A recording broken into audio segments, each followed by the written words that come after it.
चलो so guys, hi everyone, आगे बढ़ते हैं। नेक्स्ट चैप्टर जो हम रिवाइज करने जा रहे हैं उसका नाम है इनकम एग्जाम फ्रॉम टैक्स। काफी आसान चैप्टर है। एग्जाम में वेटेज ज्यादा नहीं, 2 से 3 मार्क, और उसमें भी इंपॉर्टेंट है एग्रीकल्चर इनकम जो अपन पहला पढ़ने वाले हैं। ठीक है। अच्छा, सबसे पहले अपन चैप्टर 1 में अगर जाते हैं तो वहां पे अपन ने पढ़ा था कि एग्री इनकम पे जो टैक्स लेवी होता है उसका पावर सेंट्रल गवर्नमेंट के पास नहीं है, लिस्ट 1 में नहीं है। It is given to state government, list 2।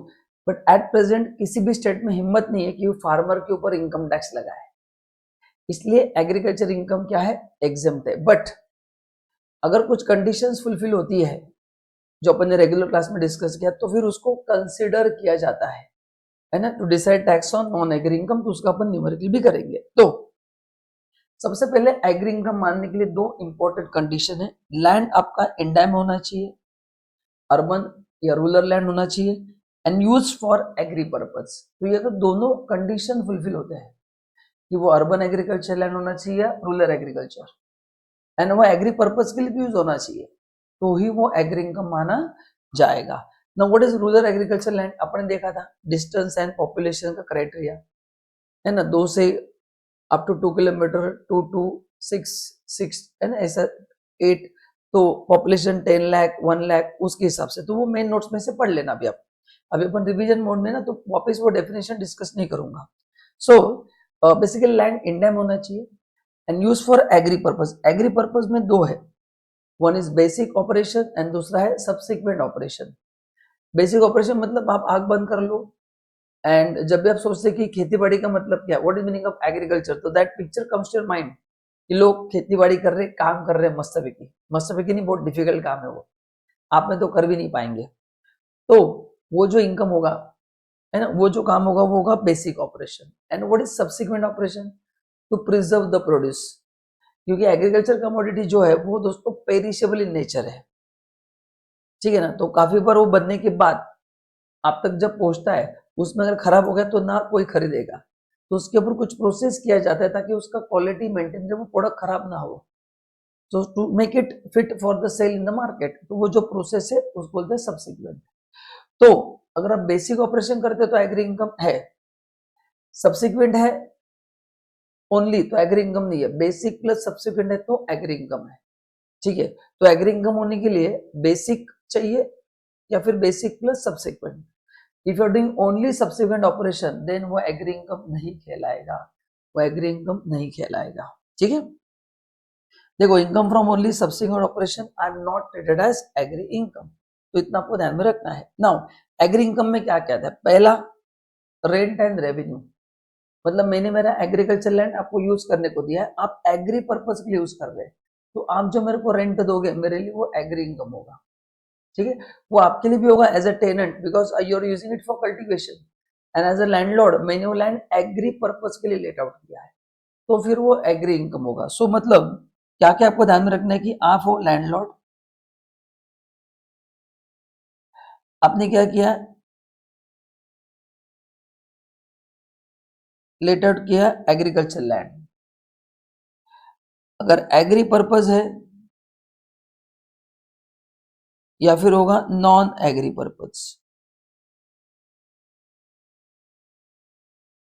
मतलब सामने वाला जो जमीन यूज करेगा 2 पर्पज के लिए करेगा। सो एग्री पर्पज है तो फिर वो एग्री इनकम है, एंड एग्री पर्पज नहीं है तो फिर वो इनकम फ्रॉम अदर सोर्स में जाएगा। सो आपका जो इनकम है एज अ लैंडलॉर्ड वो एग्री इनकम होगा या नहीं होगा, ये 2 चीजों पे डिपेंड है। पहला, वो एग्रीकल्चर लैंड होना चाहिए, ठीक है, रूरल भी चलेगा अर्बन भी चलेगा। सेकेंड, आपने जिस बंदे को दिया उसने एग्री पर्पज के लिए यूज करना चाहिए। अगर वो एग्री पर्पज के लिए यूज नहीं कर रहा है ना, जैसे मैंने क्लास में एग्जाम्पल लिया था कि आपने जमीन लेट आउट किया किसी को, वहां पे उसने सर्कस चालू किया है, उसको सर्कस के लिए उसने आपको जमीन भाड़े पे लिया है, तो आपको जो रेंट मिलेगा वो इनकम फ्रॉम अदर सोर्स होगा, और उसके लिए भी एग्री इनकम नहीं होगा। तो पर्पज आपने हाथ में नहीं है, पर्पज सामने वाले के हाथ में, तो वो किस पर्पज से यूज करता है उसके ऊपर डिसाइड होगा कि आपके हाथ में जो रेंट मिलेगा वो एग्री इनकम होगा या नहीं होगा। I hope it is clear to everyone. ठीक है, आइए। देन रेवेन्यू किसको मिलेगा? कल्टीवेटर को मिलेगा। एज अ कल्टीवेटर अपन क्या करेंगे, एग्री कमोडिटी को बेचेंगे, तो वो जो रेवेन्यू मिलेगा वो भी क्या होगा, एग्री इनकम होगा। ये रेंट कैश में भी हो सकता है या काइंड में भी हो सकता है, दोनों केस में हो सकता है ना। मतलब एज अ लैंडलॉर्ड आप जो मेरे को रेंट दोगे वो कैश में भी चलेगा, या आपने मेरे को काइंड में दिया तो भी एग्री इनकम होगा। एसएससी में भी ओनर और टेनेंट ऑफ सच लैंड, मतलब जो कल्टीवेशन कर रहा है वो टेनेंट है तो भी चलेगा, वो ओनर है तो भी चलेगा, क्योंकि गवर्नमेंट ने यहाँ पे बहुत समझदारी दिखाई है, क्योंकि इंडिया में हर एक फार्मर के पास खुद का जमीन लेना पॉसिबल नहीं है।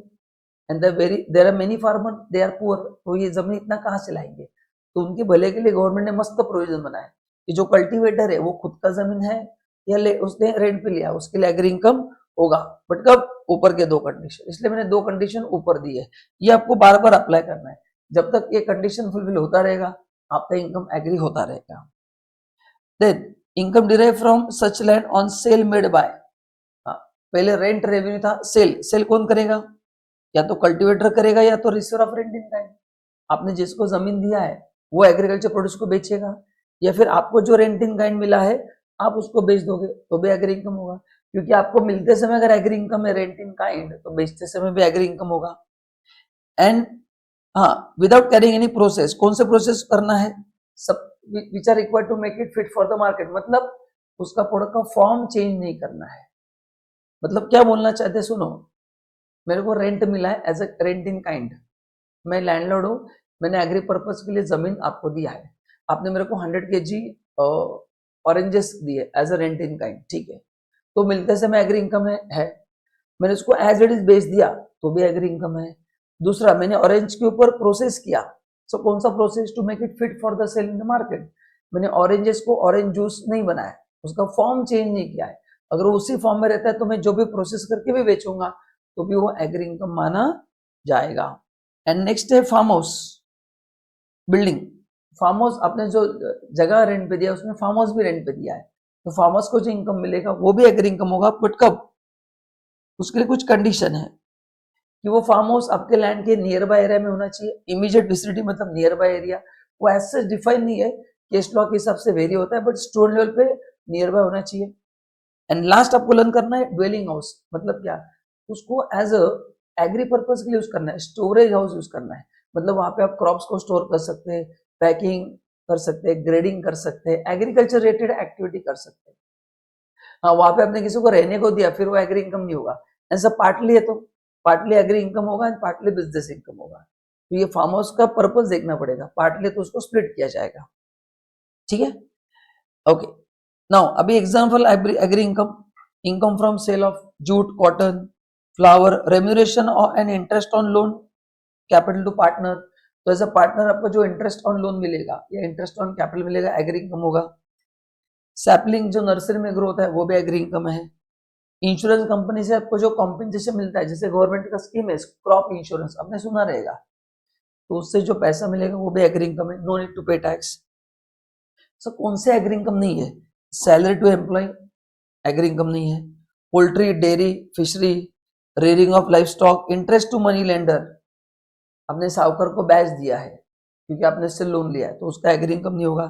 सैलरी टू डायरेक्टर, अगर फर्म के पार्टनर हो, देखो ये दोनों कंपेयर करके पढ़ना है, फर्म एंड पार्टनर्स को एक माना गया है तो वो आपके लिए एग्री इनकम होगा, but company and director are different, मतलब डिफरेंट एंटिटी, वो कंपनी इंडिपेंडेंट एंटिटी है, डायरेक्टर अलग है, तो डायरेक्टर को जो सैलरी मिलेगा वो एग्री इनकम नहीं होगा, लेकिन जब पार्टनर जो मिलेगा वो एग्री इनकम जरूर होगा।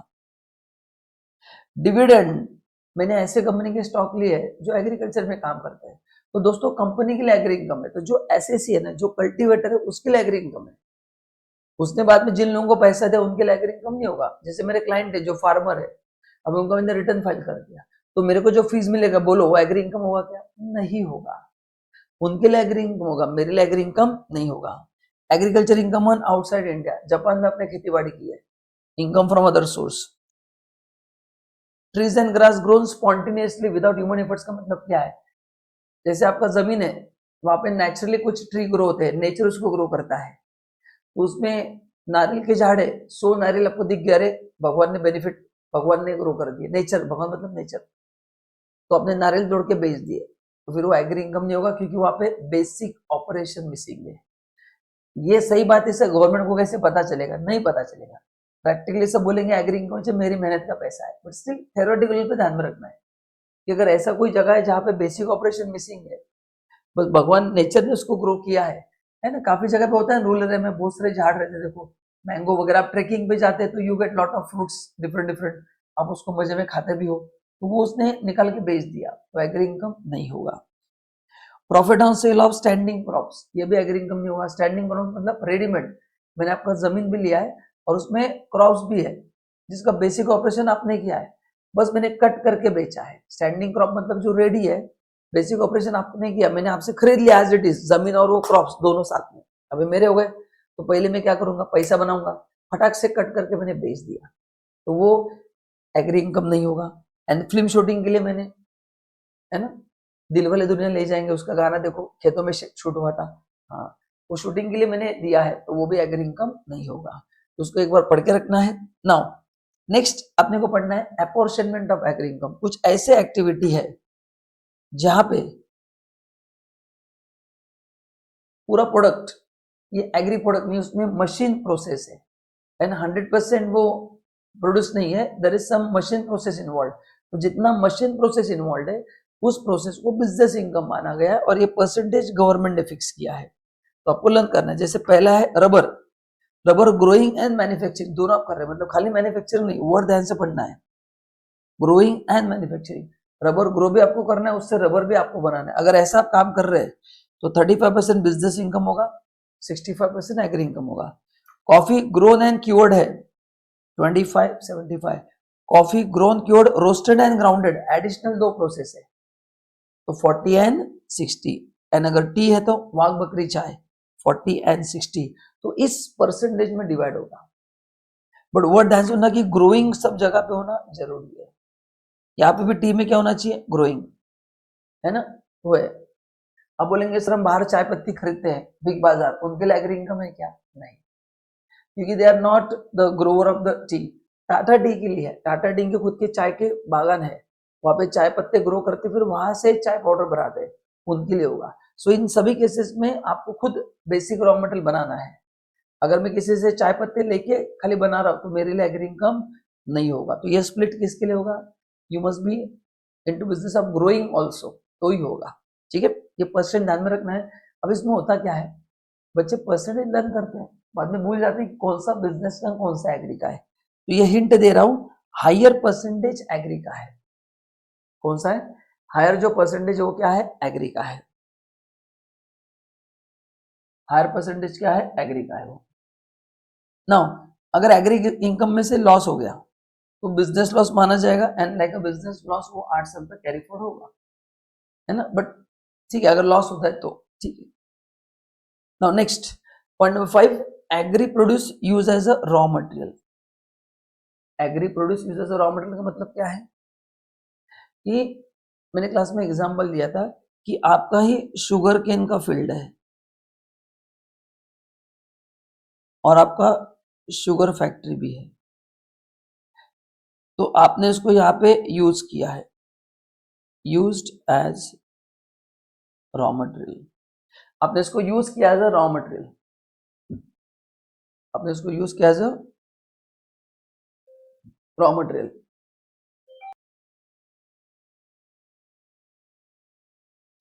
नाउ यहाँ पे क्वेश्चन क्या है, क्वेश्चन ये है कि ये जो यूज हुआ है इसका वैल्यू क्या होगा, तो इसका आंसर सबको पता है, क्या वैल्यू होगा बताओ, फेयर मार्केट वैल्यू, क्या होगा, तो ये जो आपने शुगर केन यूज किया as a raw material for sugar business, तो इसका वैल्यू होगा फेयर मार्केट वैल्यू। मतलब आपको एग्जाम में क्या करना है, एग्री इनकम के लिए उसको सेल दिखाना है एंड शुगर बिजनेस में उसको परचेज दिखाना है, दो ट्रीटमेंट देने के भूलना मत, बच्चे एक जगह भी लिखते हैं एक जगह भूल जाते हैं, तो एग्री इनकम में एज अ सेल ऐड करना है और शुगर बिजनेस में एज अ परचेज ऐड करना है, तो ये ट्रीटमेंट ध्यान में रखना है, एक एडजस्टमेंट के दो इफेक्ट्स है, ठीक है, तो उसका जो मार्केट वैल्यू है instead of fair market value I would say market value, ठीक है, इसका जो मार्केट वैल्यू है उस पर रिकॉर्ड करना है। What is market value, the order price, market में आपने उसको कितने बेचा है उसका एवरेज प्राइस लेके करना है, बट आपको एग्जाम में रेडीमेड दिया जाएगा, तो ये ध्यान में रखना है, न्यूमेरिकल की बहुत इंपॉर्टेंट है। नाउ अभी आता है मेन पार्ट, एग्री इनकम तो वैसे एग्जाम थे, लेकिन कुछ अगर कंडीशंस फुलफिल हो गई तो उस इनकम को कंसीडर किया जाएगा, to determine tax on non agri income. तो पहला कंडीशन है एसएससी, इसमें से एक कोई होना चाहिए, individual, HOF, AOP, BOI, AJP, इसमें से कोई होना चाहिए। आपका जो नॉन एग्री इनकम है वो एग्जम्पशन लिमिट के ऊपर होना चाहिए। एग्जम्पशन लिमिट नॉर्मल स्कीम में है 2.5 लाख, 3 लाख, 5 लाख, एंड अगर आप अल्टरनेट टैक्स रिजिम में जाते हो तो 3 लाख से ज्यादा है, एंड एग्री इनकम 5,000 के ऊपर है। तो अगर दोस्तों ये तीनों कंडीशन फुलफिल होती है लाइन से एक साथ, तो फिर एग्री इनकम को नॉन एग्री इनकम में कंसिडर किया जाएगा। और कंसिडर करने के बाद 4 स्टेप्स में इनकम निकालेंगे। पहला, आपको टैक्स निकालना है on total income including agri income, मतलब agri plus non agri income को जोड़ दो, फिर agri income plus exemption limit को जोड़ दो। तो ये 2 स्टेप में पहले वर्किंग करो कि agri plus non agri, agri plus non agri, and agri income plus exemption limit, बराबर है। तो ये पहला स्टेप में agri plus non agri, second step में एग्री प्लस एग्जम्पशन लिमिट। तो दोनों कंडीशन में एग्री इनकम कॉमन है। फिर जो टैक्स आएगा स्टेप 1 का जो टैक्स है उसमें से स्टेप 2 का टैक्स माइनस करो, फिर रिबेट अगर है तो रिबेट चेक करो, फिर सरचार्ज से चेक करो, एंड अकॉर्डिंगली क्वेश्चन को कंप्लीट करना है। ठीक है, अब इस पे थोड़ा डिस्कशन करते हैं। अभी देखो यहाँ पे मैंने एक एग्जांपल दिया है, यह बंदा मिस्टर सुनामी, उसका एग्री इनकम 12,000 है, नॉन एग्री इनकम 2,90,000 है। अभी देखो यहाँ पे तीनों कंडीशन फुलफिल हो रही है क्या? बंदा इंडिविजुअल है, ये एग्री, ये 12,000 रुपया 5,000 के ऊपर है क्या? है। नॉन एग्री इनकम 2.5 लाख के ऊपर है क्या? हाँ सर है। तो देखो तीनों कंडीशन एक साथ फुलफिल कर रही है, इसलिए जोड़ के अपन ने 3,02,000 लिया, 290 प्लस 12। अगर ये नहीं होता तो मैं 12,000 को नहीं लेता, खाली 290 पे टैक्स निकलता, जो टैक्स आता नहीं आपको पता है, बट एग्जाम्पल है। नेक्स्ट केस में एसएससी है तू मेरी, एग्री इनकम खाली 4,000 है, तो ये कंसिडर नहीं होगा, खाली अपन 290 लेंगे, क्योंकि एग्री इनकम भी 5 के ऊपर होना जरूरी है, एक्सीड होना चाहिए 5 से, 5 नहीं, एक्सीड 5,000, क्या होना चाहिए? एक्सीड बोला है, 5 के ऊपर होना चाहिए, तो ये खाली 290 लेंगे। थर्ड केस में ये 12,000 है, लेकिन देखो ये गड़बड़ हो गई, ये 2.5 लाख के अंदर है, तो 2.5 लाख के अंदर तो 240 ही होगा। कितना होगा? 240, क्योंकि वो 2.5 लाख के अंदर है तो एग्री इनकम को कंसिडर नहीं करेंगे। एंड लास्ट केस में ये कंपनी एसएससी, ये इंटीग्रेशन खाली किसके लिए होता है? Individual, HOF, AOP, BOI, AJP, इनके लिए होगा। मतलब बाकी एसएससी के लिए एग्री इनकम एब्सोल्युटली एग्जेम्प्ट है। कौन? Company, firm, LLP, cooperative society, इनके लिए एब्सोल्यूट एग्जाम्पशन है। इसको बस बाकी लोगों के लिए आपको एग्जाम में चेक करना है कि कंसिडर करना है या नहीं करना है। ठीक है, अब एक क्वेश्चन सॉल्व करते हैं, देखो आपको कितना समझ में आ रहा है। मिस्टर सौरभ डेडली, age 42 years, has non agri income of 3,50,000, agri income of 180, compute tax liability for AY 24-25।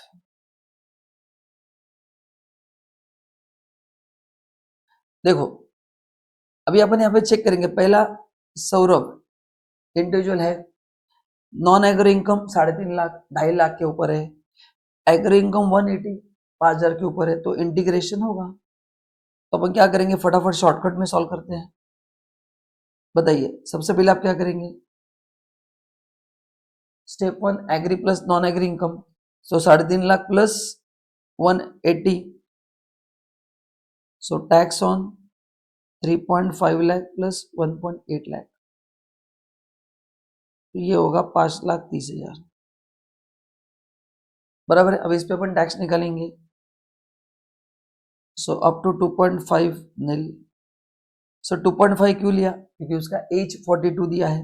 ठीक है, so up to 2.5 tax nil, 2.5 to 5 lakh, 5%, 12,500, and 5 lakh to 5.3 lakh, 20%, ये आएगा 6,000।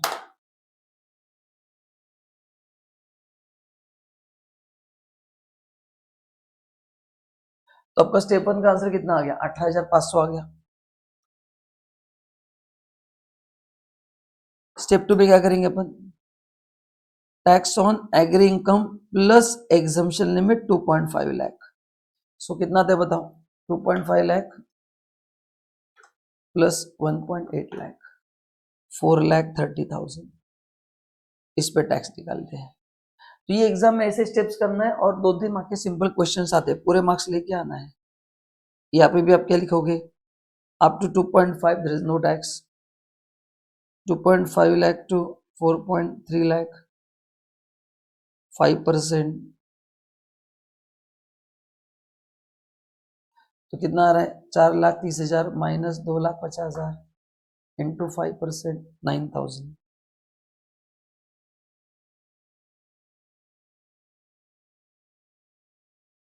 स्टेप 3 क्या करेंगे अपन बताओ, tax as per step 1 minus step 2,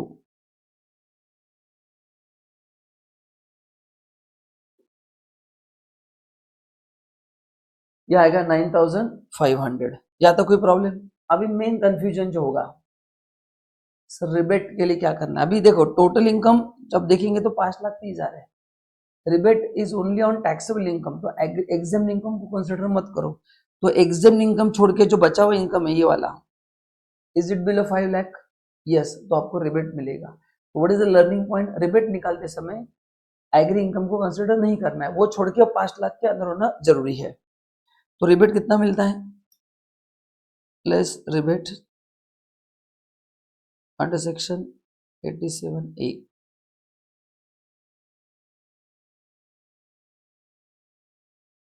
एक सेकंड ना, कैलकुलेशन चेक कर लेता हूँ, हाँ बराबर है। तो ये पूरा ही मिल जाएगा क्योंकि 12,500 तक रिबेट मिलता है और टैक्स पेबल आपका 0 होगा, तो 4% सेस ऐड करने की जरूरत नहीं है। तो इस तरह से आपको एग्जाम में एग्री इनकम के क्वेश्चंस आते हैं। ठीक है गाइस, तो दैट्स इट, ये था एग्री इनकम का मस्तफी रिवीजन जो एकदम इंपॉर्टेंट है और इजी भी है, अच्छे से प्रिपेयर करना है। अभी आगे बढ़ते हैं, अभी कुछ डिस्कशन होगा other incomes exempt from tax. ठीक है, जिसमें ये भी बहुत ज्यादा इंपॉर्टेंट नहीं है, इसमें क्या क्या इंपॉर्टेंट है मैं आपको बताऊंगा और इसके कनेक्शन आने वाले चैप्टर में भी है, तो ये फटाफट बता देता हूँ। एग्री इनकम अपना हो गया ना, मेंबर शेयर इन एचयूएफ, तो एचयूएफ को जो इनकम मिलेगा बिजनेस इनकम, ऑब्वियसली उस पर एचयूएफ टैक्स देगा, फिर उसमें से एक शेयर आपको दिया जाएगा एज अ मेंबर, तो वो आपके हाथ में टैक्सेबल नहीं होगा, to avoid double taxation. Same logic goes in the hands of partner, partnership firm को जो प्रॉफिट मिलेगा उसने पार्टनरशिप फर्म टैक्स देगा, फिर आपका शेयर आपको दिया जाएगा, उसमें आपको टैक्स देने की जरूरत नहीं। तो एचयूएफ हो या पार्टनरशिप फर्म हो, उनको जो प्रॉफिट मिलेगा पहले उस पर वो टैक्स देंगे, एंड फिर उसमें से एज पर उसमें से फिर वो डिवाइड किया जाएगा आपके साथ, तो आपको टैक्स देने की जरूरत नहीं है। ठीक है, तो ये ओके ओके है। Fourth point, remuneration of foreign citizen. अब ये सैलरी टॉपिक के लिए इंपॉर्टेंट है। तो बेसिकली जो फॉरेन सिटीजन है अगर इंडिया में वो किसी रिस्पेक्टिव कैपेसिटी में काम करते हैं, ये इतना इंपॉर्टेंट नहीं है, बस एक बार मैं जितना बताऊं उतना ध्यान में रखना है, एक बार पढ़ के छोड़ देना है। ठीक है, तो जो भी फॉरेन सिटीजन है जो इंडिया में काम कर रहे हैं with respective in respective capacity, उनके लिए एग्जाम्पशन है। पहला कौन है, देखो पहला है फॉरेन एम्बेसी।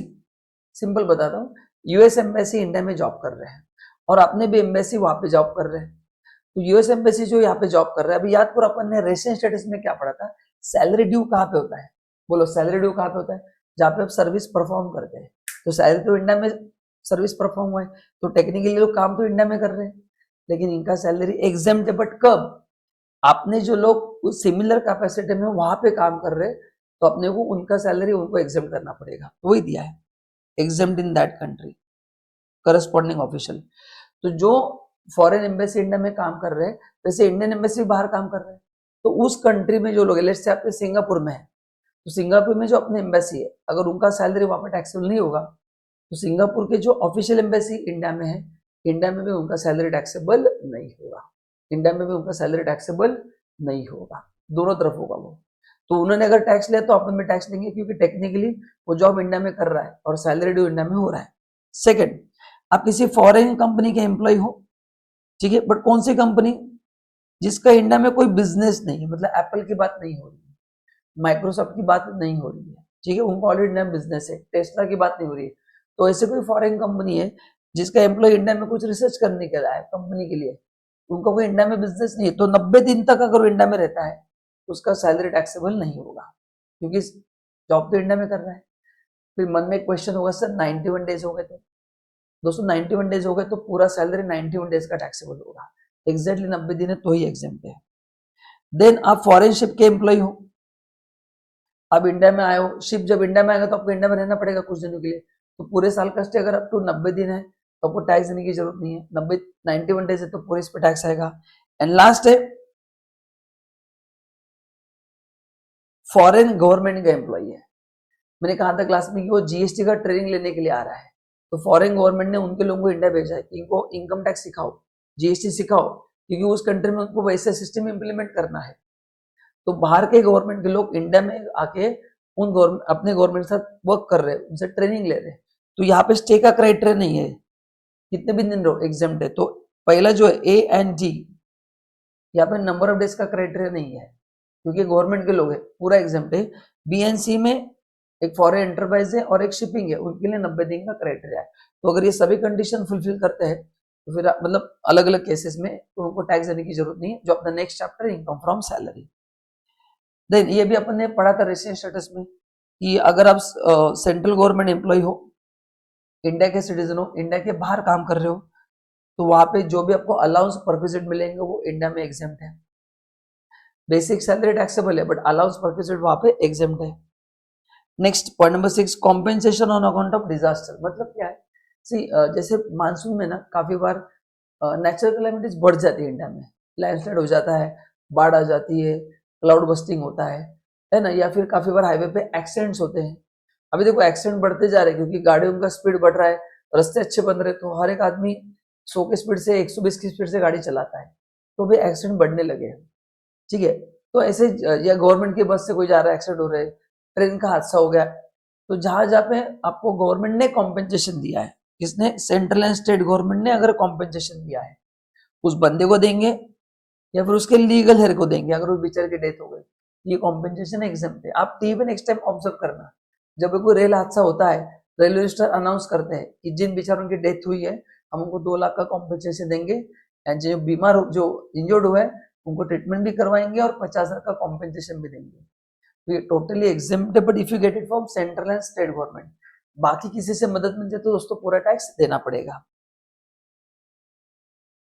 नेक्स्ट 1010D बहुत इंपॉर्टेंट है और इसका डिस्कशन अपन अदर सोर्स में वापस करेंगे। 1010D में क्या बोला है कि नॉर्मली इंश्योरेंस कंपनी से जो पैसा मिलता है, लाइफ इंश्योरेंस कंपनी, वो एग्जाम्प्ट है, लेकिन नीचे जो दिख रहा है ABCDEF, ये 6 पॉइंट है, अगर इस तरह का आपका पॉलिसी तो आपको मस्त टैक्स देना पड़ेगा।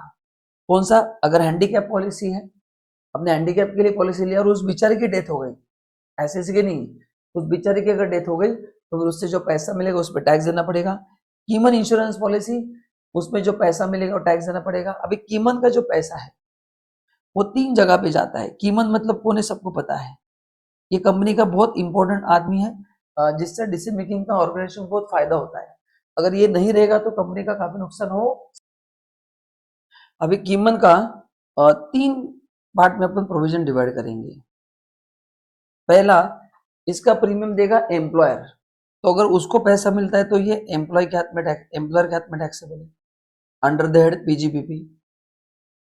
अगर एम्प्लॉय को मिलता है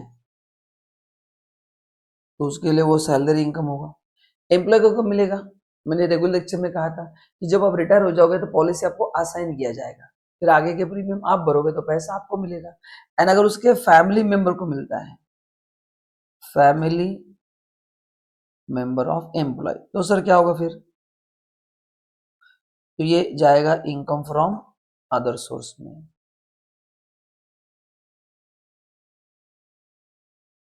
ये जाएगा इनकम फ्रॉम अदर सोर्स में। तो इसे 3 पार्ट में इस प्रोविजन को क्या किया है, डिवाइड किया है, तो अच्छे से ध्यान में रखना है। एग्जाम में देखना है कि पैसा किसको मिला है, अकॉर्डिंगली डिसाइड करना है। ठीक है, आइए तो नेक्स्ट बात करते हैं अपन इंश्योरेंस पॉलिसी की। अब इसमें 3-4 प्रोविजन एक साथ बता देता हूं, है ना। ये है आपका लाइफ इंश्योरेंस पॉलिसी। इसमें सबसे इंपॉर्टेंट क्या है, डेट ऑफ इश्यू आपको एग्जाम में देखना है। ठीक है, एंड दूसरा देखना है प्रीमियम। तो अगर डेट ऑफ इश्यू बिफोर 1/4/12 है एंड प्रीमियम जो है premium exceed 20% of sum assured, तो फिर वो टैक्सेबल है। पी मतलब प्रीमियम, सम एश्योर्ड मतलब आपका पॉलिसी वैल्यू, जैसे किसी का पॉलिसी 10 लाख का है, किसी का 20 लाख का है, किसी का 40 लाख का है, तो उसका 20%। फिर अगर ये पॉलिसी 12-13 में इशू हुआ है, तो if premium exceeds 10% of sum assured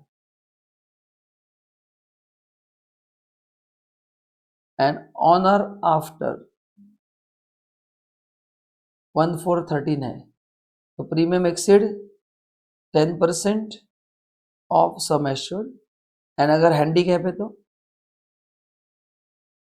15% of sum assured. तो अगर इससे ज्यादा अगर प्रीमियम है तो फिर आपको टैक्स देना पड़ेगा, फिर वो 10(10)(d) से हट जाएगा। एंड और एक अमेंडमेंट हुआ था, ऑन और आफ्टर 1/4/23 आपका प्रीमियम एक्सीड करता है 5 लाख, और वही 10% और 15% ऑफ सम एश्योर्ड। ये 2023 का अमेंडमेंट है, लास्ट ईयर का। 2023 के बाद अपने पॉलिसी लिया है, और उसका सिंगल प्रीमियम और एग्रीगेट, ये जो है एग्रीगेट प्रीमियम है, मतलब not one policy, multiple policy. तो अगर टोटल प्रीमियम 5 लाख के ऊपर जा रहा है तो वो पैसा टैक्सेबल होगा, या फिर सम एश्योर्ड 10% के ऊपर है सम एश्योर्ड से प्रीमियम, या 1.5 लाख से क्या है 15% ज्यादा है। 15% किसके लिए होगा? हैंडीकैप के लिए। तो इन सभी केस में क्या होगा बताओ? टैक्सेबल होगा।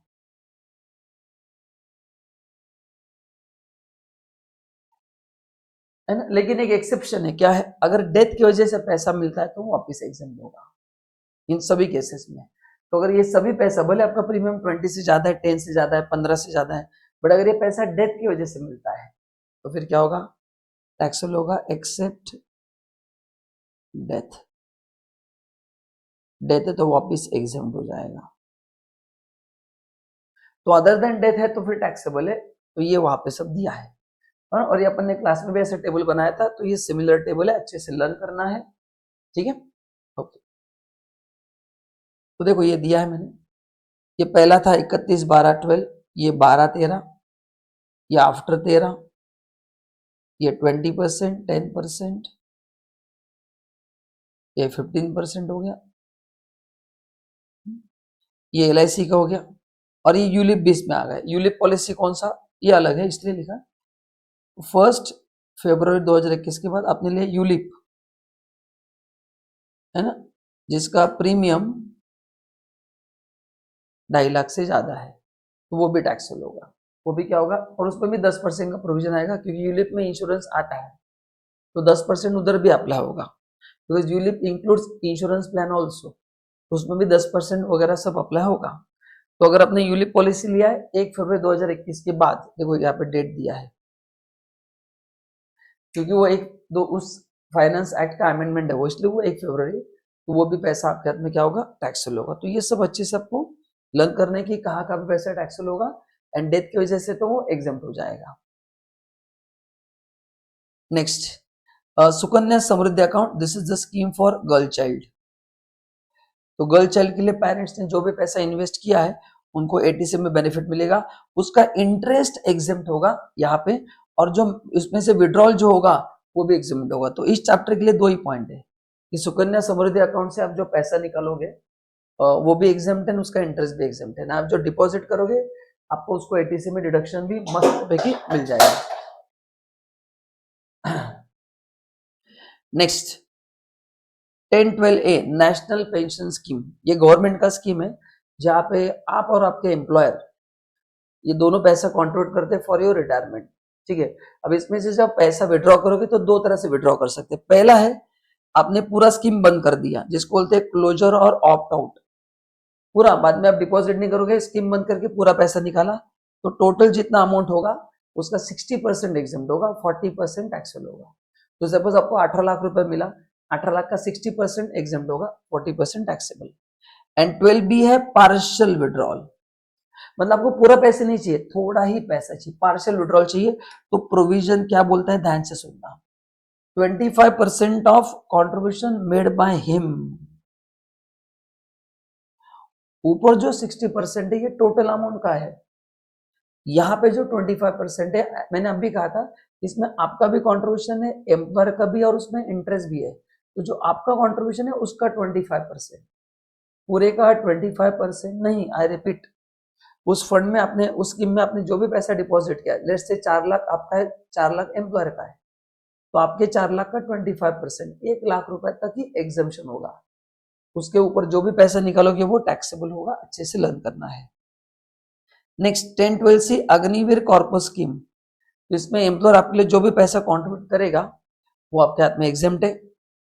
नेक्स्ट ये इंपॉर्टेंट है, पोस्ट ऑफिस सेविंग बैंक, अगर आपने सेविंग बैंक अकाउंट खोला है पोस्ट ऑफिस में तो आपको पर ईयर 3,500 का एग्जाम्पशन मिलेगा, एंड जॉइंट अकाउंट है तो 7,000 का एग्जाम्पशन मिलेगा। नेक्स्ट पॉइंट, स्कॉलरशिप आपको मिला है, तो स्कॉलरशिप में आप पैसा कहाँ पे खर्च करते हैं, कॉस्ट ऑफ एजुकेशन, या आपका हॉस्टल का फीस है, मेस है, या any other expense which is necessary for education, तो उन सबका आपको डिडक्शन मतलब एग्जाम्पशन मिलेगा।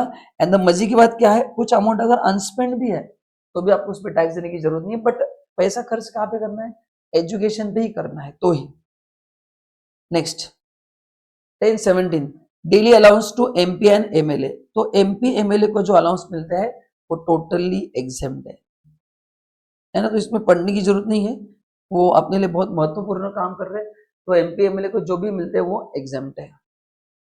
नेक्स्ट अवार्ड्स एंड रिवार्ड, तो जो अवार्ड पब्लिक इंटरेस्ट में सेंट्रल स्टेट गवर्नमेंट ने इशू किया है या अप्रूव पर्पस के लिए आपको जो अवार्ड दिए जाते हैं, जैसे खेल रत्न वगैरह अवार्ड होते हैं, बड़े बड़े देखते हैं टीवी मिलते हैं, जो गवर्नमेंट ने नोटिफाई किया तो उस पर आपको टैक्स देने की जरूरत नहीं है, या पब्लिक इंटरेस्ट में गवर्नमेंट ने आपको अवार्ड दिया कुछ भी, central and state government, no need to pay tax. आगे ये इंपॉर्टेंट है, पेंशन। अच्छा पहले ये दो वर्ड्स का फर्क आप बताएंगे क्या, what is the difference between pension and family pension.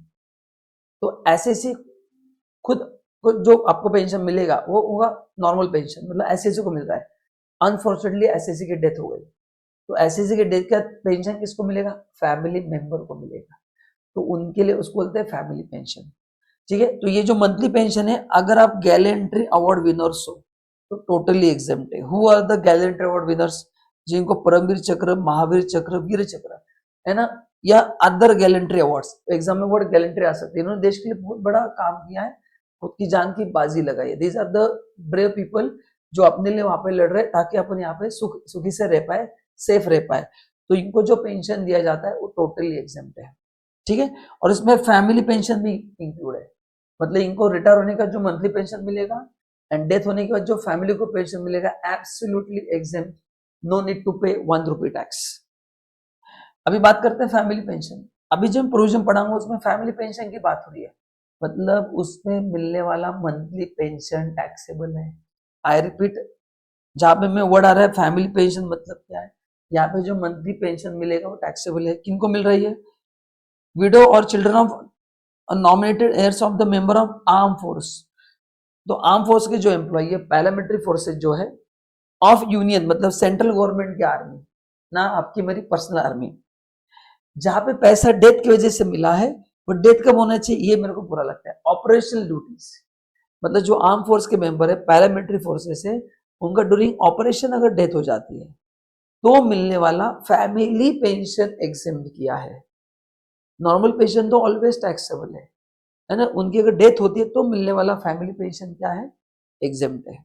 ठीक है, next income of local authority, जैसे मैं पुणे में रहता हूं तो पुणे में भी आई हैव 2 म्युनिसिपल कॉर्पोरेशन, तो देखो उनका इनकम कौन सा है, house property, capital gain, income from other source, ये तीनों इनकम, तीनों हेड्स अपन आगे पढ़ेंगे, एग्जेम्प्ट है ना, मतलब अच्छा लॉजिक लगाओ, 5 हेड्स ही है, सैलरी इनकम तो उनके लिए हो नहीं सकता, आर्टिफिशियल एंटिटी है, और ये लोग बिजनेस करते नहीं है, मतलब टेक्निकली उनके सभी इनकम एग्जेम्प्ट है। हाँ, अगर वो कमोडिटीज बेस्ड है, कौन से, other than water electricity within own jurisdiction है ना, मतलब वाटर इलेक्ट्रिसिटी छोड़ के बाकी वो कुछ भी चीज है, कमोडिटीज या सर्विस अगर देते हैं, जैसे पुणे में 2 है, पुणे म्युनिसिपल कॉर्पोरेशन पीएमसी, तो विद इन पीएमसी वो जो भी कमोडिटीज सप्लाई कर रहे, जो भी सर्विस दे रहे, वो एग्जेम्प्ट है। दूसरे पीसीएमसी पुणे में और है, वहां पे जाके दिया तो गुड सप्लाई किया तो टैक्सेबल है, क्योंकि एग्जाम्पशन कब है, ओन जुरिक्शन है। हाँ, लेकिन अगर ये वाटर एंड इलेक्ट्रिसिटी है तो दोस्तों कहीं पे भी हो आपको एग्जाम्पशन मिलेगा। तो वाटर इलेक्ट्रिसिटी जो है आप विद इन जुरिडिक्शन बेचो या आउटसाइड, ऑलवेज एग्जेम्प्ट है। लेकिन other than water electricity if you sell any commodity, वो आप उस म्यूनिसिपैलिटी का जो जुरिडिक्शन है वहां पे एग्जेम्प्ट है। किसी बाहर का है तो आपको मस्त टैक्स देना पड़ेगा। Next, income of professional institution, तो आपने जो इंस्टीट्यूशन है ICAI, ICSI, ICMAI, या डॉक्टर का कोई रहेगा, आर्किटेक्ट का रहेगा, इंजीनियर्स का रहेगा, जो भी नोटिफाइड प्रोफेशन है उनका इनकम एग्जेम्प्ट है। बट कौन सा? अदर देन, ये तीन छोड़ के। तो अपने इंस्टीट्यूट का हाउस ऑपरेटिंग इनकम टैक्सेबल है। उन्होंने मेंबर को कोई specific service the, only that member, वो टैक्सेबल है। इंटरेस्ट ऑन इन्वेस्टमेंट उनको मिलता है, वो भी टैक्सेबल है। ठीक है ना? तो एज अ स्टूडेंट आप जो भी फीस उनको दे रहे हो टोटली एग्जेम्प्ट है। तो आज तक आपने जितना registration fee, revaluation fee, exam fee, orientation fee, training fees, whatever fees you are paying to them, आपने कोई स्टडी मटेरियल परचेस किया है, सब कुछ एग्जेम्प्ट है।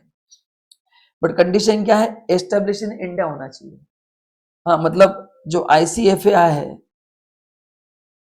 ICFAI है ना, वो इंडिया का नहीं है।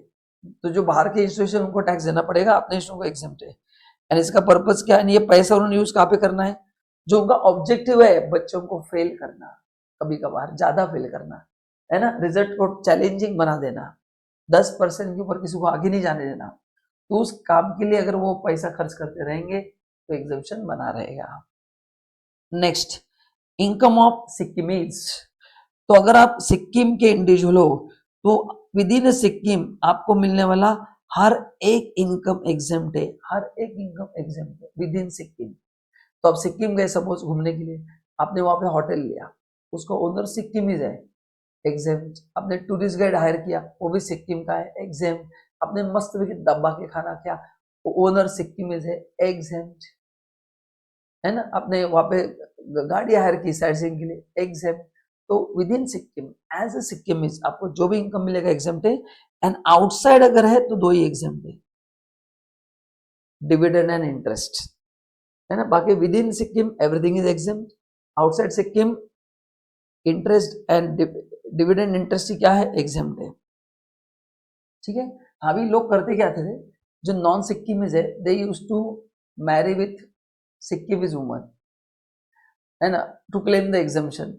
तो उन्होंने अमेंडमेंट किया कि 1 अप्रैल 2008 के बाद अगर सिक्किम की वुमन नॉन सिक्किम से शादी करती है तो उसका बेनिफिट खत्म हो जाएगा। ठीक है, तो ये एग्जेम्पशन नहीं मिलेगा। So if you want to enjoy the benefit you will have to marry with Sikkim only. चलो आगे।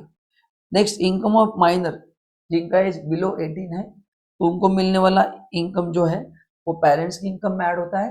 एंड पेरेंट्स को अप टू 1500 का एग्जेम्पशन मिलेगा, डायरेक्ट 1500 नहीं, जितना इनकम क्लब होगा वो, या 1500 रुपया, which ever is less, which ever is less. Next, तो यहाँ पे income exempt from tax complete हो गया।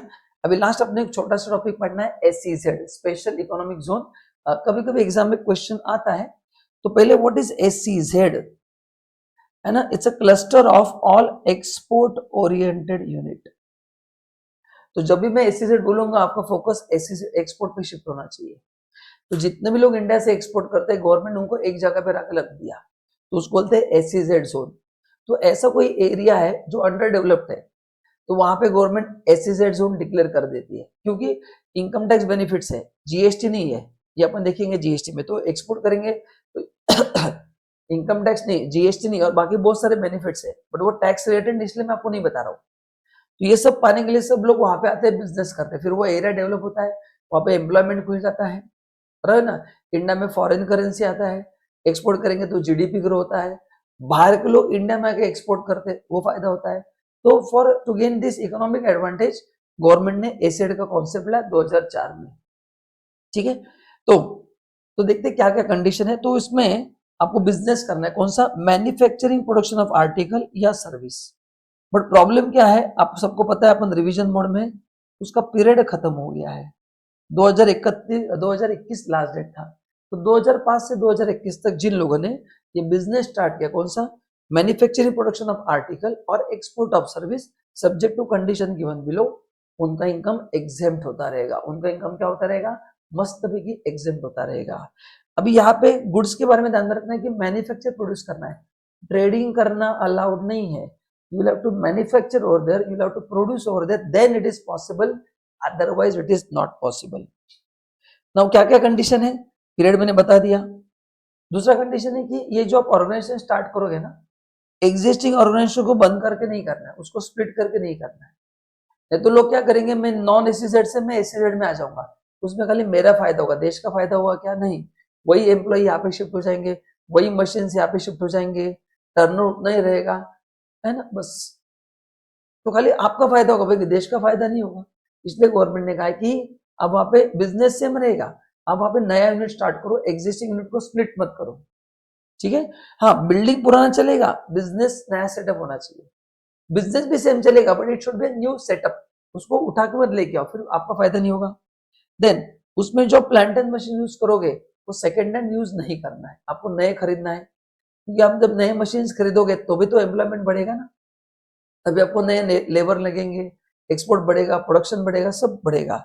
लेकिन कुछ एक्सेप्शन है, अगर ये सभी एक्सेप्शन आप फुलफिल करते हैं तो 20% तक आप सेकेंड हैंड मशीन यूज कर सकते हैं। पहला, मशीन आपको इंडिया से बाहर से इंडिया में लेके आना है, मतलब मशीन इंडिया में इंपोर्ट करना है, वो पहले इंडिया में नहीं होना चाहिए, फर्स्ट टाइम इंडिया में आ रहा है और वो इंडिया में आपको ही इंपोर्ट करना है। उसका डेप्रिसिएशन का बेनिफिट इंडिया में किसी ने क्लेम नहीं किया आज तक, ये आपको समझना है ना, मतलब you are the first person will be getting benefit of that depreciation. And इसका मैक्सिमम वैल्यू कितना होना चाहिए? 20%। कितना होना चाहिए? 20% से ज्यादा नहीं होना चाहिए। अगर 20 से ज्यादा है तो आपको बेनिफिट नहीं मिलेगा, ठीक है। तो इंपोर्ट करना है, सेकेंड हैंड चलेगा बट कौन सा? बाहर का, इंडिया का सेकेंड हैंड नहीं चलेगा। तो फर्स्ट कंडीशन, उसको आप इंपोर्ट करो। सेकंड, जिससे इंपोर्ट करना है वो आप खुद ही एक्सपोर्ट करोगे, आप खुद इंपोर्ट करोगे, वैसा नहीं चलेगा, है ना, तो बाहर से इंडिया में आना चाहिए। तीसरा, उसका पहले बेनिफिट इंडिया में किसी ने क्लेम नहीं करना चाहिए। एंड चौथा, इसका टोटल वैल्यू, आपका जो प्लांट एंड मशीन का इन्वेस्टमेंट है उसके 20% से ज्यादा नहीं होना चाहिए। तो अगर ये तीनों कंडीशन आप फुलफिल करते हैं तो आपको एग्जाम्पशन मिल जाएगा। एंड लास्ट है, आपको एक्सपोर्ट करना है। तो अगर आप सभी कंडीशन फुलफिल करते हैं तो कितना एग्जाम्प्ट होगा?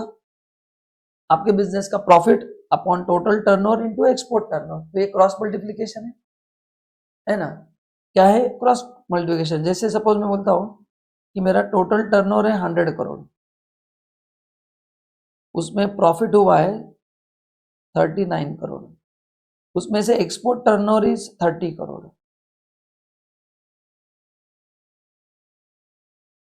तो कितना एग्जाम्प्ट होगा? हम क्या करेंगे, 30 crore is export turnover into total profit 39 crore upon 100 crore. So करो कितना था, 30 इंटू 39 डिवाइड बाय 100। तो 11.7 करोड़ क्या होगा? एग्जेम्प्ट होगा। तो यही क्रॉस मल्टीप्लिकेशन डरने की जरूरत नहीं है। So what is the formula? What is this 30 crore? Export turnover. What is this 100 crore? Total turnover. What is this 39 crore? Total profit. This is total profit, this is total turnover, this is export turnover. तो इतना आपका profit exempt होगा। तो अपना profit exempt कितना होगा? 11.7 CR। तो फिर सर टैक्सेबल कितना होगा? टोटल प्रॉफिट कितना है? 39 करोड़। सो 39 माइनस 10.7, 27.3 करोड़। इतना टैक्सेबल होगा। तो यही वर्किंग हर साल करना है, क्योंकि टोटल बेनिफिट 15 साल मिलता है, बस परसेंटेज चेंज होगा। क्योंकि ये जो प्रॉफिट एग्जाम्प्ट है, पहले 5 साल तक 100% है, अगले 5 साल इसका 50% ही एग्जाम्प्ट होगा, 6 से 10, और 11 से 15 भी 50% ही एग्जाम्प्ट होगा, बट कुछ कंडीशन है। तो प्रॉफिट निकालने का फॉर्मूला एक ही है, बट अमाउंट एक नहीं रहेगा। तो पहले 5 साल तक मैं यही अमाउंट लूंगा, अगले 5 साल तक इसका 50% लूंगा, एंड उसके अगले 5 साल में भी 50% ही लूंगा। तो ईयर 6 to 15 आप 50% ही इस आंसर का बेनिफिट क्लेम कर सकते हैं, बाकी इस पे टैक्स देना पड़ेगा। सो ये आंसर कब करेक्ट है? ये मैं पहले 5 साल वर्किंग एज्यूम कर रहा हूं। अगर 6 to 10 है तो क्या करूंगा, उसका आधा ही एग्जाम्पशन क्लेम करूंगा। ओके, अभी एक्सपोर्ट टर्नओवर में क्या क्या ऐड नहीं करना है। अच्छा, पहले एग्जाम्पशन देने का रीजन क्या है कि आप इंडिया में फॉरेन करेंसी लेके आओ, that is the main purpose. तो जब मैं एक्सपोर्ट टर्नओवर करता हूं, मैंने कुछ खर्चा फॉरेन करेंसी में किया है, वो तो मैं आउटफ्लो कर रहा हूं, तो उसको टर्नओवर में से माइनस किया जाएगा। उसको टर्नओवर में से क्या किया जाएगा, माइनस। तो it does not include freight, telecommunication charges, insurance attributable to delivery of article, things, computer, software outside India, if any, incurred in foreign currency। तो ये जो 3 खर्चे मैंने हाईलाइट किए, ये माइनस तभी करना है टर्नओवर में से जब ये फॉरेन करेंसी में हुआ है, और ये दोनों टर्नओवर में से करना है। सिर्फ टोटल टर्नओवर कम होगा तो एक्सपोर्ट टर्नओवर भी कम होगा कि नहीं होगा। तो export as well as total दोनों टर्नओवर से एग्जाम में कम करना है। डिडक्शन कितना मिलेगा, पहले 5 साल 100% फॉर्मूला का जो अमाउंट आया था, मतलब ये 11.7 करोड़ का 100%, अगले 5 साल 50%, मतलब इसका 50% होगा, तो फिर टैक्सेबल अमाउंट बढ़ जाएगा। तो 11.7 में डिवाइड बाय 2 करता हूं तो 5.85 एग्जाम्प्ट होगा, फिर टैक्सेबल अमाउंट बढ़ जाएगा। एंड अगले 5 साल कितना एग्जाम्प्ट होगा, 50% ऑफ एक्सपोर्ट प्रॉफिट और क्रेडिट टू स्पेशल रिजर्व। मैं बताता हूं क्या है, विच एवर इज लेस। तो अगले 5 साल 50% ही एग्जाम्प्ट होगा, परसेंटेज सेम ही है, बट कंडीशन क्या है, उस 50% का आपको रिजर्व क्रिएट करना है, पूरे 50 का। अगर आपने रिजर्व में 40% ही ट्रांसफर किया तो, इसलिए बोला है विच एवर इज लेस। तो 50% ऑफ एक्सपोर्ट प्रॉफिट और amount transport to reserve whichever is less. तो आपको क्या करना है अगले 5 साल तक। अच्छा, ये that is the difference between 6 to 10 and 11 to 15। 6 to 10 में कोई कंडीशन नहीं है, डायरेक्ट 50% एग्जाम्प्ट होगा, बट 11 to 15 में अगर आपको एग्जाम्शन करना है तो ये जो स्टेप्स मैं पढ़ने जा रहा हूं आपको हर साल अप्लाई करना है। 11, 12, 13, 14, 15 हर साल करना है। क्या करना है, तो 11वें साल में आपको जो प्रॉफिट हुआ है उसका 50% अमाउंट जो है, जितना प्रॉफिट है उसका रिजर्व क्रिएट करो। ये रिजर्व से नए प्लांट एंड मशीनरी लेना है। ये लेने का समय कितना है सर, अगले 3 साल। तो अगले 3 साल में ही आपको ये करना है, बराबर है। एंड तब तक आप इस पैसे को यूज कर सकते हैं, बट आप उसमें से डिविडेंड एंड एसेट इंडिया के बाहर नहीं कर सकते। तो you can use this money in the business, there is no problem. Block करके नहीं रखना है, क्योंकि इतना पैसा ब्लॉक करना बिजनेसमैन के लिए पॉसिबल नहीं है। तो आप उसको बिजनेस में यूज करो, बस डिविडेंड के लिए पे नहीं यूज नहीं करना है, और इंडिया के बाहर एसेट नहीं लेना है। एंड लिया तो उसको माना जाएगा मिस यूटिलाइजेशन, फिर उस साल आपको टैक्स देना पड़ेगा। जो आपने एग्जाम्पशन क्लेम किया था ना, जितना आपने मिस यूटिलाइज किया है 2 करोड़ 3 करोड़, उसमें टैक्स देना पड़ेगा। तो ये जो रिजर्व करना है, पहला कंडीशन क्या है, 11 से 15 के लिए जितना प्रॉफिट है 50% उसका रिजर्व क्रिएट करो। ये रिजर्व में से प्लांट एंड मशीनरी ही लेना है, बराबर है। ये लेने का समय कितना है, 3 साल। 3 साल कहां से, जिस साल रिजर्व क्रिएट किया उसके अगले 3 साल, और 3 साल में आपको प्लांट एंड मशीन लेना है। तब तक आप पैसा दूसरी जगह पे यूज कर सकते हो, बट डिविडेंड एंड इसमें से एसेट नहीं ले सकते हैं। तो एक नोट ध्यान में रखना है कि इस सेक्शन में और आगे एक सेक्शन आएगा पीजीपीपी में 35 एडी। तो अगर आपका बिजनेस वहां पे भी क्वालिफाई हो रहा है तो दोनों में से एक जगह पे आपको बेनिफिट क्लेम करना है, ठीक है। विड्रॉल ऑफ डिडक्शन, ये जो आपने डिडक्शन लिया, विड्रॉ कब होगा, अगर आपने पैसा यूटिलाइज नहीं किया, मिस यूटिलाइज किया, मतलब आपने उसमें से डिविडेंड पे किया, इंडिया के बाहर एसेट खरीदा, तो फिर उतना इनकम टैक्सेबल होगा, और 3 साल में यूज करना ही है। 3 साल में नहीं भी लिया तो भी आपको टैक्सेबल होगा 4th ईयर में। इसमें लॉस होता है तो कैरी फॉरवर्ड होगा, दैट्स इट। तो गाइस ये था रैपिड फायर रिवीजन, बट मैंने agriculture income, other income, exam from tax and ACZ, ये तीनों अच्छे से कवर किया है। ये रिवीजन 2-2 बार आपको देखना है ताकि आपको अच्छे से कॉन्सेप्ट याद रहे। Thank you so much and bye bye.